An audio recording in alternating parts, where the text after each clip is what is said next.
अस्सलामुअलैकुम, welcome to Honey Kitchen dot. आप देख रहे हैं हनी किचन और मैं हूं आपके साथ आपका अपना शेफ हनी। व्यूअर्स, उम्मीद करता हूं आप जहां भी होंगे अपने अहले खाना के साथ अल्लाह के हिफ्ज़ व अमान में होंगे।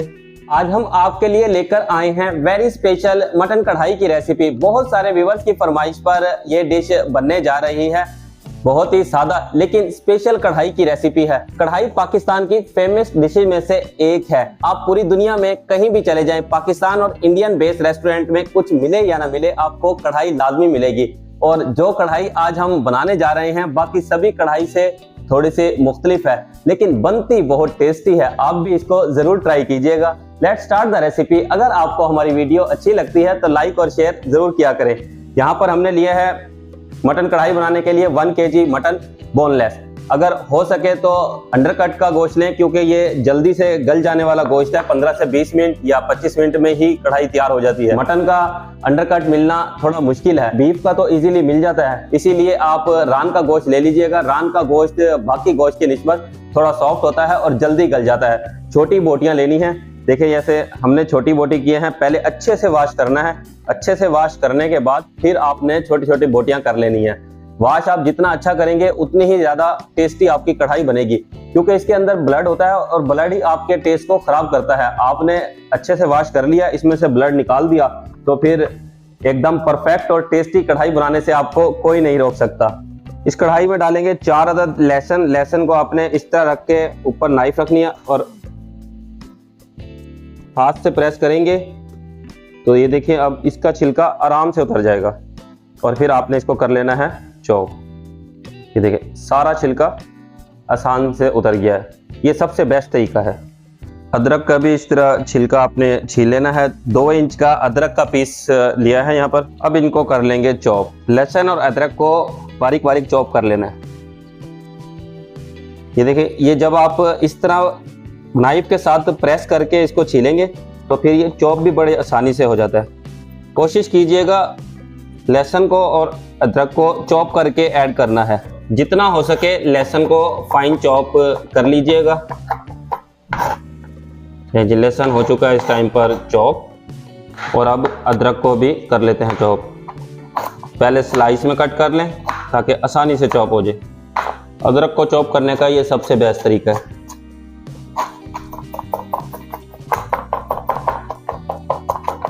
फाइन चॉप कीजिएगा। बनाना स्टार्ट करते हैं। फ्लेम को करते हैं ऑन और ऐड करते हैं ऑयल। कढ़ाई के अंदर आपने ऑयल डालना है, ऑयल 100 ml। वैसे तो कढ़ाई में 150 to 200 ml के करीब ऑयल डलता है। ऑयल थोड़ा कम इस्तेमाल किया करें, सेहत के लिए बेहतर है। बहुत ज़्यादा ऑयल का इस्तेमाल मत किया करें।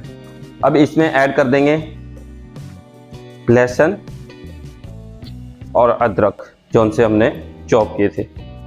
लहसुन अदरक को जस्ट सौते करना है और सौते हो चुका है। 30 सेकंड के अंदर ही लहसुन अदरक सौते हो जाता है। अब थोड़ा सा आपने वाटर ऐड करना है, बस ज़्यादा ऐड नहीं करना, बिल्कुल थोड़ा सा ऐड कीजिएगा ताकि लहसुन और अदरक जले ना। इस टाइम पर ऐड कर देते हैं बोनलेस मटन 1 kg। मटन की करनी है अच्छे से भुनाई। तो यहाँ पे हमने थोड़ा सा पानी ऐड किया था। पानी के 2 फायदे हैं। एक तो लहसुन अदरक को जलने नहीं देगा और सेकंड गोश्त को हार्ड नहीं होने देगा। अगर आप गोश्त को डायरेक्ट ऑयल में फ्राई करते हैं तो उस वक्त ये थोड़ा हार्ड हो जाएगा। गोश्त फ्राई हो रहा है मीडियम फ्लेम पर। इतने हम कट कर लेते हैं वेजिस। अच्छा, यहाँ पर एक काम और करना है। फ्राई होते हुए गोश्त में साल्ट जरूर ऐड करना है। Salt 1 teaspoon. साल्ट की वजह से गोश्त ने पानी छोड़ना है और फिर इसी पानी और ऑयल के अंदर गोश्त होगा फ्राई। चलें जी, 5 मिनट के लिए गोश्त को होने देते हैं फ्राई।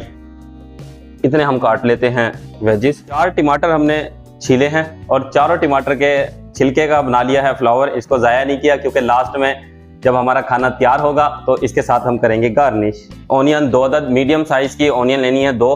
अगर आप बड़ी ऑनियन ले रहे हैं तो फिर 1 लीजिएगा। ऑनियन को भी कट कर लेंगे बारीक स्लाइस में। ये देखें, मैं आपको दिखाता हूँ, ये इस वक्त परफेक्ट साइज है। इस साइज में आपने कट करनी है। तो जी प्याज को भी कर लिया है कट।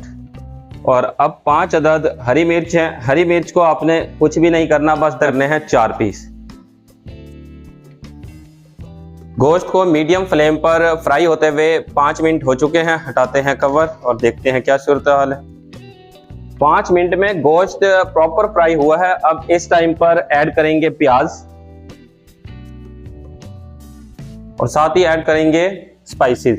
1 टेबलस्पून लाल मिर्च पाउडर, 1 टेबलस्पून धनिया पाउडर, 1 टीस्पून हल्दी पाउडर, 1 टीस्पून जीरा पाउडर, 1 टीस्पून गरम मसाला। इन तमाम इंग्रेडिएंट को करेंगे मिक्स और कर देंगे कवर करके मज़ीद 2 से 3 मिनट के लिए कुक होने देते हैं। इतना ये कुक होता है। हम यहाँ पर तैयार करते हैं दही ली थी हमने 1 कप दही, और इसमें 1 कप ही आपने ऐड करना है वाटर। मिक्स के साथ अच्छे से मिक्स करना है ताकि कोई लम्स ना रहे। 3 मिनट के बाद ऐड कर देने हैं अभी जो हमने दही और वाटर का मिक्सर बनाया था वो इसमें ऐड कर दिया है। व्यूअर्स, इस टाइम पर जो हमने स्पाइसेस ऐड किए थे वो तमाम के तमाम गोश्त के साथ मिक्स हो चुके हैं और प्याज भी सॉफ्ट हो गई है। अब मज़ीद 5 मिनट के लिए मीडियम फ्लेम पर कुक होने देते हैं। मटन 5 मिनट के लिए कुक होता है, इतने हम टमाटर को कर लेते हैं कट। टमाटर के यहाँ पर 4 पीस करने हैं, 4 पीस करके ऐड करेंगे। इसमें एक स्पेशल चीज़ ऐड होगी, अखरोट, जो इस कढ़ाई को स्पेशल बनाएगी। अखरोट 50 ग्राम, अखरोट को बारीक बारीक कट करके ऐड करना है। अखरोट और अखरोट का तेल ये दिमाग के लिए बहुत अच्छा है।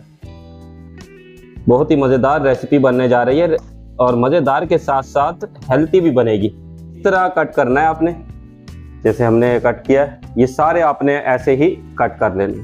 मीडियम फ्लेम पर कुक होते हुए 5 मिनट हो चुके हैं। हटाते हैं कवर, कर देंगे टमाटर और हरी मिर्च। बस एक दफ़ा मिक्स करके छोड़ देना है और फ्लेम को कर देना है लो फ्लेम पर 20 मिनट के लिए कुक करेंगे। अब यहाँ पर टमाटर जो हमने इस टाइम पर बगैर छिलके के ऐड किए हैं, दही इससे पहले ऐड कर ले थे। दही ऐड करने से यह है कि टमाटर सॉफ्ट तो होंगे, नरम हो जाएंगे, लेकिन टूटेंगे नहीं। इनका जो वजूद है वो बरकरार रहेगा और यही हमें चाहिए इस डिश के अंदर। 20 मिनट के लिए कुक होने देते हैं क्योंकि हमने यहाँ पर लिया है अंडरकट का गोश्त। अंडरकट का गोश्त 20 से 25 मिनट में रेडी हो जाता है, लेकिन अगर आप ले रहे हैं 8 से 12 किलो के दरमियान बकरे का गोश्त, यानी कि जब वो कटे उसका गोश्त जो हो 8 से 12 किलो के दरमियान, तो वो 30 से 35 मिनट में या 40 मिनट में इजीली गल जाता है। और जब आप बड़ा बकरा ले रहे हैं 18 से 20 किलो या 15 से 20 किलो के दरमियान का, तो वो 1 घंटे में जाके गलेगा। उसी हिसाब से आपने टाइम लगाना है। अब फ्लेम को कर देना है वेरी लो फ्लेम पर 20 मिनट के लिए कुक करना है। चलें जी, मिलते हैं 20 मिनट के बाद। वेरी लो फ्लेम पर कुक होते हुए 20 मिनट हो चुके हैं। व्यूअर्स, देखिएगा क्या जबरदस्त इस टाइम पर लुक आई है। ऐड करेंगे अखरोट जो उनसे अभी हमने कट किए थे, और साथ ही इसमें ऐड करेंगे 4 टेबलस्पून बटर। आप बटर या देसी घी इस टाइम पर ऐड कीजिएगा और कवर करके मजीद 2 मिनट के लिए वेरी लो फ्लेम पर कुक होने देते हैं। वेरी लो फ्लेम पर कुक होते हुए 2 मिनट हो चुके हैं। हटाते हैं कवर। जो अभी हमने बटर ऐड किया था वो भी मेल्ट होकर प्रॉपर मिक्स हो चुका है। देखिए व्यूअर्स, टमाटर इस टाइम पर सॉफ्ट है लेकिन अपनी ओरिजिनल हालत में मौजूद है, इन्होंने अपना वजूद नहीं खोया। इसी तरह सब्ज मिर्चों ने भी, और प्याज का नामो निशान नहीं है क्योंकि प्याज हमने स्टार्ट में ऐड कर दी थी, उसने गलना ही था और गलने के बाद ग्रेवी बननी थी। चलें जी, अब करते हैं सर्व और फिर इसको करेंगे गार्निश। अच्छा, यहाँ पर आपने टमाटर और दही को बैलेंस रखना है। हमने यहाँ पर लिए हैं 4 टमाटर, लगभग 200 ग्राम के करीब है, और दही भी हमने 200 ग्राम ही ली थी। अमूमन कढ़ाइयों के अंदर दही का इस्तेमाल नहीं होता। कढ़ाई जितनी भी तैयार होती हैं वो सब के सब टमाटर के साथ ही तैयार होती हैं, लेकिन ये वाहिद कढ़ाई है जिसमें दही का भी इस्तेमाल होता है। बनती बहुत टेस्टी है। अब इसको गार्निश करेंगे अखरोट के साथ और साथ ही ऊपर से डाल देंगे हरी मिर्च। कढ़ाई इस टाइम पर तैयार है, गार्निश हमने कर लिया है। अब आपको टेस्ट करके बताते हैं कैसी बनी है। व्यूअर्स, आप कढ़ाई को रोटी, नान, चपाती के साथ ले सकते हैं। जो आपको पसंद हो आप उसी के साथ सर्व कीजिएगा। ये देखिए एकदम परफेक्ट टेंडर है। वाओ कमाल व्यूअर्स, बहुत ही ज़बरदस्त और यूनिक इसका टेस्ट है। स्पाइसेस हमने बहुत कम इस्तेमाल किए थे, स्पाइसी नहीं है, गोश्त का इसमें ओरिजिनल फ्लेवर है। और गोश्त के साथ साथ इसके अंदर हमने वालनट इस्तेमाल किए थे, अखरोट का भी टेस्ट आ रहा है। बहुत ही कमाल की और बहुत ही ज़बरदस्त है। आप स्पेशली बच्चों के लिए, बुजुर्गों के लिए, अपने फैमिली मेम्बर के लिए बनाएं, सबको ही बहुत पसंद आएगी। व्यूअर्स, आप चाहते हैं हमारी तमाम न्यू आने वाली वीडियो आप तक बर वक्त पहुंचे, तो फिर आप हमारे चैनल को सब्सक्राइब करें, बेल आइकन को प्रेस करना मत भूलिएगा। नेक्स्ट वीडियो तक के लिए अल्लाह हाफिज। अपने और अपने अहल खाना का ख्याल रखिएगा।